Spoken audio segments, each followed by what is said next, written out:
তুমি 5টা নিবা মানে ওই লোকে তো কয়ে নাই যে তুমি 5টা নিবা আমি 3টা নিমু, কাজে হুমান দিতে হবে। তুমি 4টা নিবা আমার 4টা দেন রাখবো। এ সমান সমান দিমু না, আমার হলো 5টা, তোমার হলো 3টা। তুমি নিবে 3টা, আমি নিব 5টা। এটা তো হবো না। না এডি হবো না না না, ওরা হবো না। তুমি দাও দাও না ভালো না দাও দিম না, দাও দিম দাও না, কইতাছি না, দাও দিম না, ভালো মতো কইতাছি না, না, দাও। দিম না। ভাই আপনারা থামেন, কি নিয়ে ঝগড়া করতেছেন আপনারা? তুমি শুনে কি করবা? তুমি কি এটা সমাধান দিতে পারবা? পারি না পারি সেটা পরে দেখা যাবে না, আপনারা আগে বলেন শুনি। আচ্ছা ঠিক আছে, তাহলে শোনো ভাই, খারো আর পারতাছি না। এখন যদি 2টা খাবার না খাই তাহলে এই পথ আর চলতে পারবো না। তাইলে লো একটা কাজ করি, এই গাছের ছায়া নিচে বইসা সেটা খায়া নই। আচ্ছা তাই করো।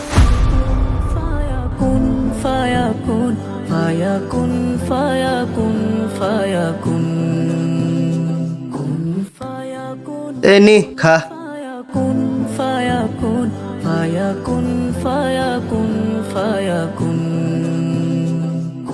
ভাই,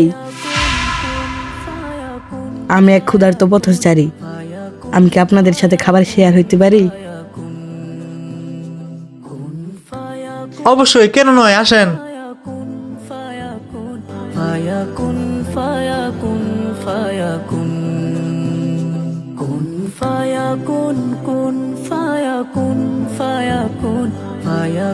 আলহামদুলিল্লাহ আলহামদুলিল্লাহ, আল্লাহর কাছে হাজার হাজার শুকরিয়া। ভাই, আমার মতো পথচারীকে আপনাদের সাথে খাবার শেয়ার করার জন্য এই নেন আমার পক্ষ থেকে আপনাদের জন্য অল্প কিছু হাদিয়া। আসি তাহলে ভাই, ভাই আসি। আসসালামু আলাইকুম। ওয়ালাইকুম সালাম। ভাই সবই তো শুনলাম, আপনাদের দুইজনের মধ্যে যে সিদ্ধান্তটা হয়েছে সেটা আপনি মাইনা নেন, আপনার জন্য মঙ্গল হবে। ওই ছোট ভাই, তুমি এটা কি কইতেছ? তুমি যে সিদ্ধান্ত দিছো এটা যদি আমরা মাইনে নিতাম তাহলে তো আর এখানে বসে বসে ঝগড়া করতাম না, আর আগে এখান থেকে চলে যেতাম। দেখো ছোট ভাই, তুমি যদি এটা ভালোভাবে ইচ্ছা মতো সমাধান দিতে পারো তাহলে দাও, আর না হলে যাও গা, আমরা আমাদের কাজ করি। ভাই আপনি ইনসাফ অনুযায়ী সমাধান চান? হ আচ্ছা ঠিক আছে, এই সিদ্ধান্ত অনুযায়ী আপনার উপর যে ফয়সালাটা হবে সেটা কিন্তু আপনাকে মাইনে নিতে হবে। হ অবশ্যই, তুমি দাও। আচ্ছা আপনার রুটি কয়টা ছিল? 5টা। আর আপনার? 3টা।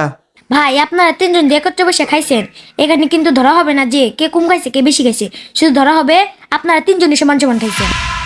ভাই, আপনার 5টা রুটি থেকে প্রত্যেকটা রুটি 3টা করে টুকরা করলে কয় টুকরা রুটি হবে? 15টা। আর আপনার 3টা থেকে? 9টা। আচ্ছা আপনার 15 টুকরা আর আপনার 9 টুকরা রুটি যোগ করলে কয় টুকরা রুটি হবে? 24 টুকরা। আচ্ছা ভাই, আপনারা মানুষ ছিলেন 3জন, 24 টুকরা রুটিকে 3 ভাগে ভাগ করলে প্রত্যেক জনের ভাগে কয় টুকরা করে রুটি পড়ে? 8 টুকরা করে পড়বো। আচ্ছা ওই ভাইয়ের কাছে ছিল 15 টুকরা আর আপনার কাছে ছিল 9 টুকরা, আর আপনার কাছ থেকে খাইছে 1 টুকরা আর ওই ভাইয়ের কাছ থেকে খাইছে 7 টুকরা, আর সেই ক্ষেত্রে এইভাবে পাবে 7 টাকা আর আপনি পাবেন 1 টাকা। এ দে এ দাও একটা নি। সব সময় সমান ভাগই ইনসাফ নয়, সঠিক হকের ভাগই হলো আসল ইনসাফ।